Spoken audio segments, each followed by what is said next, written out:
ইতিহাসের সবচেয়ে বড় সত্যটি কি জানেন? সত্য কখনো সংখ্যার উপর নির্ভর করে না। আজ থেকে প্রায় ১৪৫০ বছর আগে ফোরাত নদীর তীরে এক জ্বলন্ত মরুভূমিতে মুখোমুখি হয়েছিল দুটি দল। একদিকে ছিল তলোয়ার, বর্শা আর হাজার হাজার সশস্ত্র সৈন্যের অহংকার। অন্যদিকে ছিল মাত্র ৭২ জন তৃষ্ণার্ত ক্ষুধার্ত মানুষ, যাদের সাথে ছিল নারী আর দুগ্ধপোষ্য শিশু। কিন্তু সেই ৭২ জন মানুষের ইতিহাসের চাকা এমনভাবে ঘুরিয়ে দিয়েছিলেন, যার প্রতিধ্বনি আজও প্রতিটা মুমিনের হৃদয়ে কম্পন সৃষ্টি করে। আজ আমরা কোনো গল্প শুনবো না, আজ আমরা কোনো বানোয়াট কিচ্ছা শুনবো না। আজ এই দীর্ঘ আলোচনায় আপনাদের শোনাতে যাচ্ছি ইসলামের ইতিহাসের সবচেয়ে নির্মম, সবচেয়ে সত্য এবং সবচেয়ে গৌরবোজ্জ্বল অধ্যায়, কারবালার মহাকাব্য, যা সম্পূর্ণভাবে রাসূল সাল্লাল্লাহু আলাইহি সাল্লাম এর সহিহ হাদিস এবং রাসূল সাল্লাল্লাহু আলাইহি সাল্লামের নির্ভরযোগ্য ইতিহাসের আয়নার মতো প্রমাণিত। তৈরি হতে যাচ্ছে এক অনন্য ইতিহাসের সাক্ষী। আপনারা কি জানেন, কারবালার ঘটনা বহু বছর আগেই মহানবী সাল্লাল্লাহু আলাইহি সাল্লাম জানতেন তার প্রিয় দৌহিত্রকে কোথায় কিভাবে শহীদ করা হবে। মুসনাদে আহমদের সহিহ বর্ণনায় এসেছে, জিবরাইল আলাইহিস সালাম রাসূল সাল্লাল্লাহু আলাইহি ওয়াসাল্লামকে হাতে কারবালার এক টুকরো লাল মাটি এনে দিয়েছিলেন। সেই মাটি দেখে রাসূলুল্লাহ সাল্লাল্লাহু আলাইহি ওয়াসাল্লাম অঝরে কেঁদেছিলেন এবং উম্মতের বিশ্বাসঘাতকতার কথা স্মরণ করেছিলেন। আজ আমরা জানব কিভাবে রাসূল সাল্লাল্লাহু আলাইহি সাল্লামের সেই ভবিষ্যৎবাণী অক্ষরে অক্ষরে ফলে গিয়েছিল। সময়টা ছিল ৬০ হিজরি। ইসলামের প্রথম উমাইয়া খলিফা হযরত মুয়াবিয়া রাদিয়াল্লাহু আনহু মৃত্যুর শয্যায় কাতরাচ্ছিলেন। কিন্তু তার মৃত্যুর আগেই ইসলামের ইতিহাসের এমন একটি ঘটনা ঘটল যা আগে কখনো ঘটেনি। ইসলামের খলিফা নির্বাচিত হতো যোগ্যতার ভিত্তিতে, বিশিষ্ট সাহাবীদের পরামর্শ বা শূরার মাধ্যমে। কিন্তু মুয়াবিয়া রাদিয়াল্লাহু আনহু তার পুত্র ইয়াজিদকে পরবর্তী খলিফা হিসাবে মনোনীত করে গেলেন। খেলাফত পরিণত হল রাজতন্ত্রে। এই ইয়াজুদ। ইতিহাস সাক্ষ্য দেয় ইয়াজিদ ছিল বিলাসী, পাপাচারী এবং খিলাফতের পবিত্র আসনের জন্য সম্পূর্ণ অযোগ্য এক ব্যক্তি। মদিনার গভর্নরের মাধ্যমে যখন ইমাম হোসেন রাদিয়াল্লাহু আনহুর কাছে ইয়াজিদের আনুগত্য বা বায়াত চাওয়া হলো, তখন মদিনার আকাশে বাতাসে থমকে গিয়েছিল। রাসূল সাল্লাল্লাহু আলাইহি সাল্লামের প্রিয় দৌহিত্র, জান্নাতি যুবকদের সর্দার ইমাম হোসেন রাদিয়াল্লাহু আনহু কি একজন পাপাচারীর হাত ধরে ইসলামের বিকৃতি মেনে নেবেন? না। ইমাম হোসেন রাদিয়াল্লাহু আনহু বজ্রকণ্ঠে বললেন, আমার মতো ব্যক্তি কখনো ইয়াজিদের মতো পাপাচারের আনুগত্য করতে পারে না। এই একটি না, মদিনার শান্ত পরিবেশকে উত্তাল করে তুলল। শুরু হলো ক্ষমতার লোভ বনাম ইমানের চিরন্তন লড়াই। নিজের পরিবারকে রক্ষা করতে এবং মদিনার পবিত্রতা বজায় রাখতে ইমাম হোসেন রাদিয়াল্লাহু আনহু রাতের অন্ধকারে মদিনা ছেড়ে মক্কার উদ্দেশ্যে রওনা হলেন। ইমাম হোসেন রাদিয়াল্লাহু আনহু যখন মক্কায়, তখন ইরাকের কুফা নগরী থেকে একের পর এক দূত আসতে শুরু করলো। একটি, দুটি নয়, ১৫০টিরও বেশি চিঠি আসলো। কুফাবাসীরা লিখলো, হে আল্লাহর রাসূলের দৌহিত্র, ইয়াজিদের জুলুম থেকে আমাদের বাঁচান। আমাদের কোনো ঈমান নেই। আপনি কুফায় আসুন। আমরা জানমাল দিয়ে আপনার খিলাফত কায়েম করব। কুফাবাসীদের এই আকুল আবেদনে সাড়া দিতে ইমাম হোসেন রাদিয়াল্লাহু আনহু তার দুঃসম্পর্কের ভাই মুসলিম বিন আকিলকে পরিস্থিতি যাচাই করতে কুফায় পাঠালেন। কুফায় পৌঁছানোর পর মুসলিম বিন আকিল দেখলেন অভাবনীয় দৃশ্য। হাজার হাজার মানুষ স্বতঃস্ফূর্তভাবে ইমাম হোসেনের পক্ষে বাইয়াত নিচ্ছে। মুসলিম বিন আকিল আশাবাদী হয়ে ইমাম হোসেনকে চিঠি লিখলেন, হে হোসেন, আপনি দ্রুত চলে আসুন। কুফার পরিস্থিতি আপনার অনুকূলে। কিন্তু ঠিক তখনই পাশার দান উল্টে গেল। ইয়াজিদ কুফায় পাঠালো ইসলামের ইতিহাসের অন্যতম নিষ্ঠুর ও ধূর্ত গভর্নর উবাইদুল্লাহ ইবনে জিয়াদকে। ইবনে জিয়াদ কুফায় এসেই ঘোষণা করলেন, যারা ঘরে হোসেনের সমর্থন মিলবে তার মাথা কেটে ফেলা হবে। ব্যাস, মুহূর্তের মধ্যে কুফাবাসীদের ভণ্ডামি প্রকাশ পেয়ে গেল। তারা তাকে বর্জন করল। যে হাজার হাজার মানুষ একটু আগেও তরবারি উঁচিয়ে স্লোগান দিচ্ছিল, তারা প্রাণের ভয়ে ক্ষমতার লোভে রাতারাতি গা ঢাকা দিল। কুফার অন্ধকার গলিতে মুসলিম বিন আকিল সম্পূর্ণ একা হয়ে গেলেন। ইতিহাস থমকে দাঁড়ালো যখন ইবনে জিয়াদের সৈন্যরা তাকে ঘেরাও করলেন। তৃষ্ণার্ত রক্তাক্ত মুসলিম বিন আকিলের রাজপ্রাসাদের ছাদে নিয়ে যাওয়া হলো। জল্লাদের তরবারি যখন তার ঘাড় স্পর্শ করলো, তার চোখ দিয়ে জল পড়ছিল। তিনি কাঁদছিলেন নিজের জন্য নয়, তিনি কাঁদছিলেন মক্কা থেকে রওনা হওয়া ইমাম হোসেনের কাফেলার জন্য। ছাদ থেকে ফেলে দিয়ে শহীদ করা হলো মুসলিম বিন আকিলকে। কিন্তু ইমাম হোসেন তখনও জানেন না কুফায় তার জন্য কি ভয়ানক ফাঁদ অপেক্ষা করছে। ৩রা জিলহজ ৬০ হিজরি। ইমাম হুসেন রাদিয়াল্লাহু আনহু তার পরিবার, বোন, বিবি জয়নব, নারী ও শিশুদের নিয়ে মক্কা থেকে কুফার উদ্দেশ্যে রওনা দিয়েছেন। মক্কায় বড় বড় সাহাবী আব্দুল্লাহ ইবনে আব্বাস, আব্দুল্লাহ ইবনে উমর রাদিয়াল্লাহু আনহু ইমামের পথ আগলে দাঁড়িয়েছিলেন। তারা কেঁদে বলেছিলেন, হে হোসেন, কুফাবাসীদের বিশ্বাস করবেন না। ওরা আপনার বাবার সাথে বিশ্বাসঘাতকতা করেছে, আপনার ভাই হাসানের সাথেও করেছে। আপনি যাবেন না। কিন্তু ইমাম হোসেন রাদিয়াল্লাহু আনহু ছিলেন আল্লাহর সিদ্ধান্তের ওপর অটল। পথিমধ্যে মরুভূমির মাঝে ইমাম হোসেন রাদিয়াল্লাহু আনহু খবর পেলেন মুসলিম বিন আকিলের নির্মম শাহাদাতের কথা। কুফাবাসীদের চরম বিশ্বাসঘাতকতার খবর শুনে কাফেলার মধ্যে নীরবতা নেমে এলো। ইমাম হোসেন রাদিয়াল্লাহু আনহু তার সঙ্গীদের ডেকে বললেন, যারা চলে যেতে চাও এখনই চলে যাও, আমার কোনো দাবি নেই। অনেকেই চলে গেলেন, রয়ে গেলেন মাত্র ৭২ জন খাঁটি আশেক, যারা জানতেন সামনে নিশ্চিত মৃত্যু, তবু রাসূলের পরিবারকে একা ফেলে যাওয়ার কথা তারা ভাবলেতে পারেননি। ২রা মুহররম ৬১ হিজরি কাফেলা এসে পৌঁছালো ফোরাত নদীর পরবর্তী এক ধুধু মরুভূমিতে। ইমাম হোসেন রাদিয়াল্লাহু আনহু উটের পিঠ থেকে নেমে মাটির দিকে তাকালেন, জিজ্ঞেস করলেন, এই জায়গার নাম কি? একজন বলল, নিনোভা। ইমাম বললেন, এর আর কোনো নাম আছে? লোকটি বলল, একে কারবালাও বলা হয়। কারবালা নামটি শোনা মাত্র ইমাম হোসেন রাদিয়াল্লাহু আনহু এর শরীর শিউরে উঠলে। তিনি বললেন, কারবো ওয়া বালা, অর্থাৎ দুঃখ ও বালা মুসিবতের জায়গা। এটাই আমাদের সফরের শেষ সীমানা। এখানেই আমাদের রক্ত ঝরবে। দেখতে দেখতে ওমর বিন সাদের নেতৃত্বে ৪,০০০ সশস্ত্র সৈন্যের এক বিশাল বাহিনী ইমামের তাঁবুর দিকে চারদিক থেকে অবরুদ্ধ করে ফেলল। আর সাথেই মরহরম। ইয়াজিদ বাহিনীর যে জঘন্যতম কাজটি করল তা কোনো সভ্য মানুষ কল্পনাও করতে পারে না। তারা ফোরাত নদীর পানি নেওয়ার পথ বন্ধ করে দিল। মরুভূমির তপ্ত রোদে ইমাম হোসেনের তাঁবুতে ছটফট করতে লাগলো নিষ্পাপ শিশুরা। নদীর পানি কলকল করে বয়ে যাচ্ছে, অথচ রাসূল সাল্লাল্লাহু আলাইহি সাল্লামের পরিবারের জন্য এক ফোঁটাও পানি নেওয়ার অনুমতি ছিল না। পানি এক ফোঁটা নেওয়াও নিষিদ্ধ হয়ে গেল।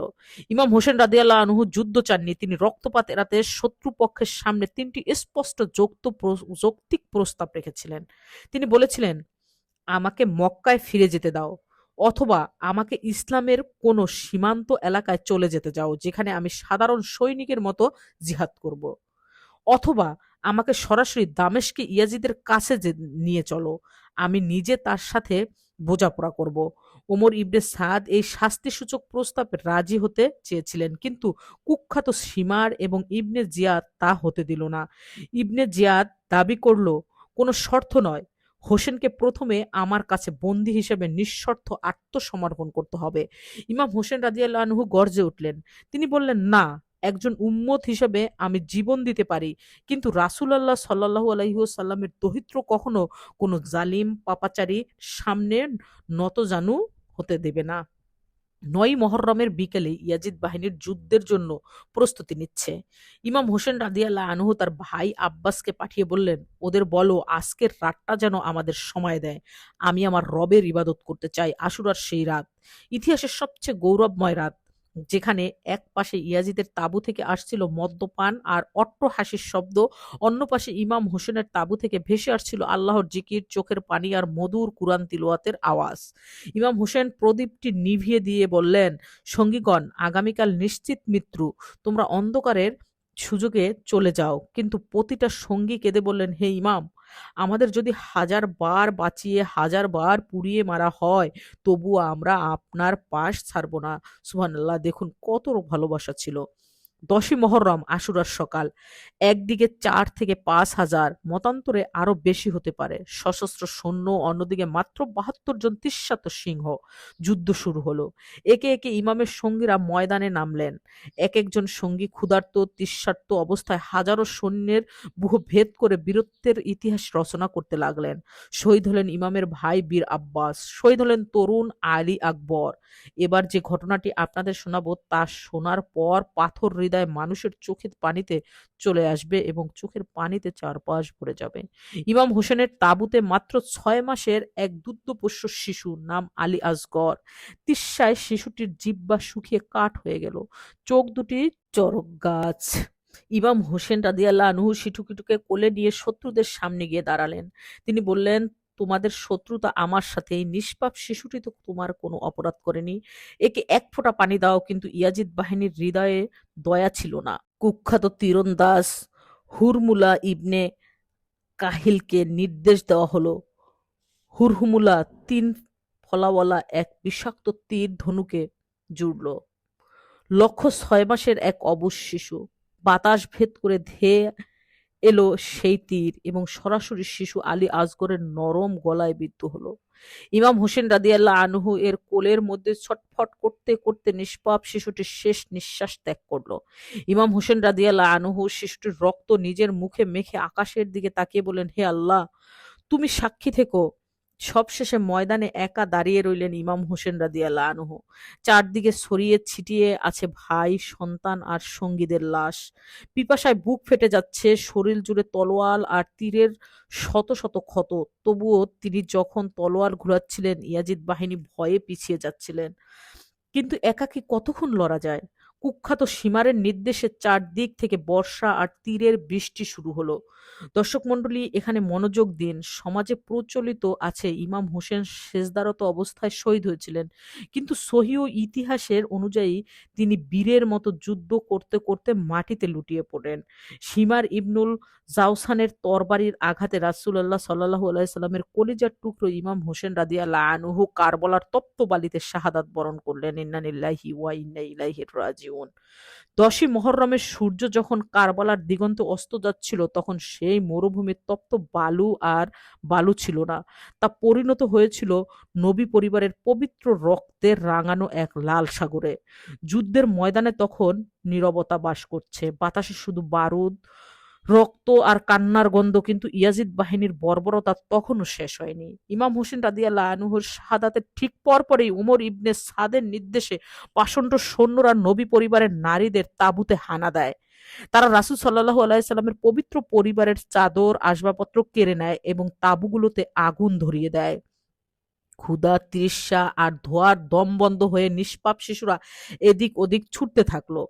উবাইদুল্লাহ ইবনে জিয়াদের নির্দেশে খোয়ালি ইবনে ইয়াজিদ এবং সিনান ইবনে আনাস ইমাম হোসেন রাদিয়াল্লাহু আনহুর পবিত্র মস্তক মোবারক দেহ থেকে বিচ্ছিন্ন করে।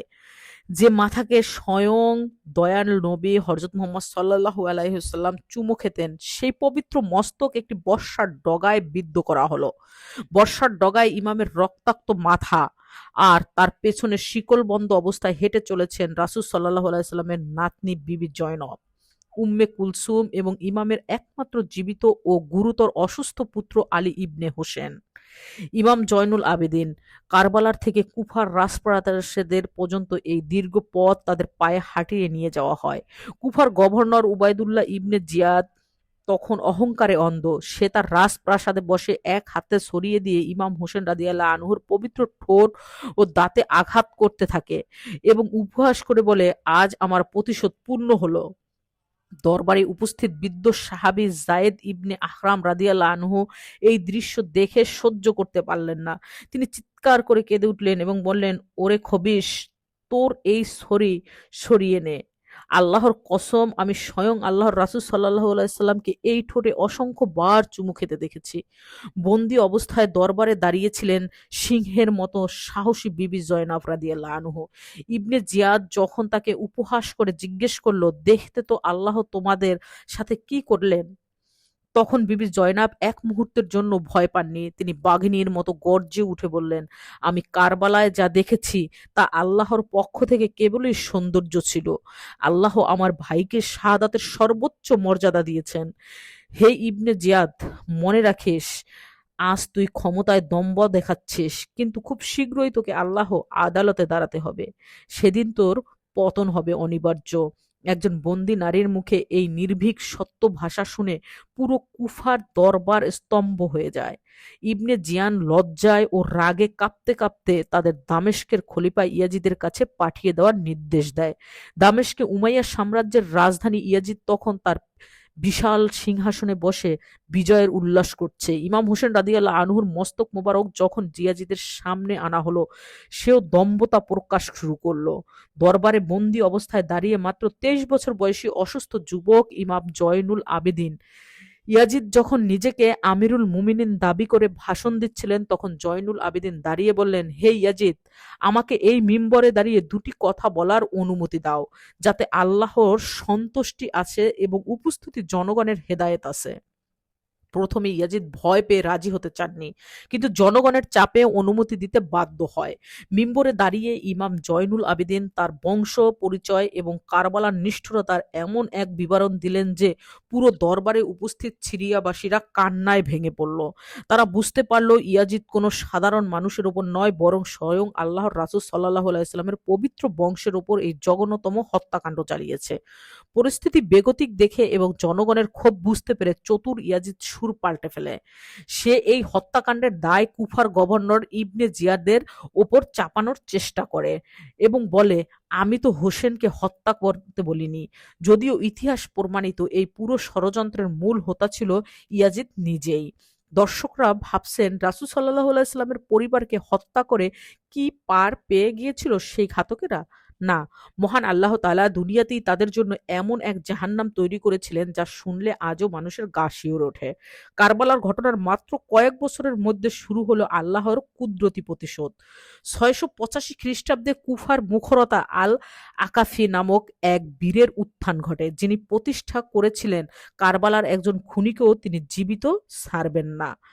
যে সীমার ইমাম হোসেন রাদিয়াল্লাহু আনহুর বুকে চড়ে বসে তার মাথা কেটেছিল, তাকে কুকুরের মতো তাড়া করা হয়। মুখতারের বাহিনী তাকে বন্দি করে টুকরো টুকরো করে কেটে তার লাশ বন্য কুকুরের সামনে ছুঁড়ে দেয়। কুখ্যাত ইবনে জিয়াদ এক যুদ্ধে নিহত হয়। তার কাটা মাথা যখন মুখতারদের দরবারে আনা হয়, তখন এক অলৌকিক ঘটনা ঘটল। সহিহ তিরমিজির 3780 নম্বর হাদিসে বর্ণিত আছে, ইবনে জিয়াদের কাটা মাথা যখন মেঝেতে রাখা হলো, তখন হঠাৎ কোথা থেকে একটি বড় বিষাক্ত সাপ এসে তার নাকের ছিদ্র দিয়ে ঢুকে মুখ দিয়ে বের হতে লাগলো। এভাবে বারবার সাপটি তার মাথায় আঘাত করতে থাকে। এই ছিল দুনিয়াতেই তার লাঞ্ছনাকর শাস্তি। কারবালার ঘটনার মাত্র 3 বছরের মাথায় ইয়াজিদ এক রহস্যময় ও যন্ত্রণাদায়ক রোগে আক্রান্ত হয়ে মাত্র 37 বছর বয়সে মারা যায়। তার মৃত্যুর পর উমাইয়া খেলাফতের সেই দম্ভ চিরতরে ধুলোয় মিশে যায়। প্রিয় দর্শক, কারবালার এই দীর্ঘ ইতিহাস কেবল একটি বিয়োগান্তক ঘটনা বা চোখের জল ফেলার গল্প নয়, এটি হলো কিয়ামত পর্যন্ত আগত মানব জাতির জন্য সত্য মিথ্যার এক চিরন্তন মানদণ্ড। আজ মহররম এলেই অনেকের শরীরে রক্তাক্ত করে, বুক চাপড়ে কান্নাকাটি ও মাতল করে, কিন্তু আমাদের নবীজি সাল্লাল্লাহু আলাইহি সাল্লামের কঠোর নিষেধাজ্ঞা দিয়েছেন। সহিহ বুখারীর 1294 নম্বর হাদিসে রাসূল সাল্লাল্লাহু আলাইহি সাল্লাম স্পষ্ট বলেছেন, যে ব্যক্তি বিপদে নিজের গালে আঘাত করে, কাপড় ছিঁড়ে ফেলে এবং জাহিলাতির মতো চিৎকার করে বা মাতন করে কারো মৃত্যুর শোকে, সে আমার দলের অন্তর্ভুক্ত নয়। আশা করি আপনারা বিষয়টা বুঝতে পেরেছেন। ইমাম হোসেন রাদিয়াল্লাহু আনহু নিজের জীবন দিয়ে প্রমাণ করেছেন, শাসক যত শক্তিশালী হোক না কেন, সে যদি পাপাচারী ও ইসলামের শত্রু হয়, তবে তার সামনে মাথা নত করা যাবে না। কারবালায় আমাদের শেখায় বিপদে ধৈর্য ধারণ করা এবং চরম সংকটেও আল্লাহর উপর ভরসা রাখা। সংখ্যায় কম হলেও হকের পথে অবিচল থাকলে জয় একদিন নিশ্চিত। আজ ইতিহাসের পাতায় ইয়াজিদের নাম ঘৃণার সাথে নেওয়া হয়, আর ইমাম হোসেন রাদিয়াল্লাহু আনহু কোটি কোটি মানুষের হৃদয়ে ভালোবাসার সাথে বেঁচে থাকেন। আসুন আমরা কারবালার ইতিহাস থেকে শিক্ষা নিয়ে আমাদের জীবনের অনন্য ও সত্যের বিরুদ্ধে দাঁড়ানোর প্রেরণা নিয়েই। মহান আল্লাহ আমাদের সকলকে সহিহ ইতিহাস জানার এবং ইসলামের সঠিক পথে চলার তৌফিক দান করুক, আমিন। আজকের এই ভিডিওটি যদি আপনাদের ভালো লেগে থাকে, অবশ্যই পরিবার, বন্ধু-বান্ধব, আত্মীয়-স্বজনের সাথে ভিডিওটি শেয়ার করে তাদেরকেও সত্য জানার সুযোগ করে দেবেন। আবার দেখা হবে আপনাদের সাথে পরবর্তী কোনো ইসলামিক ভিডিও নিয়ে। সেই পর্যন্ত সবাই ভালো থাকবেন, সুস্থ থাকবেন, এই কামনায় আজকের জন্য বিদায়। আসসালামু আলাইকুম ওয়া রাহমাতুল্লাহি ওয়া বারাকাতুহু।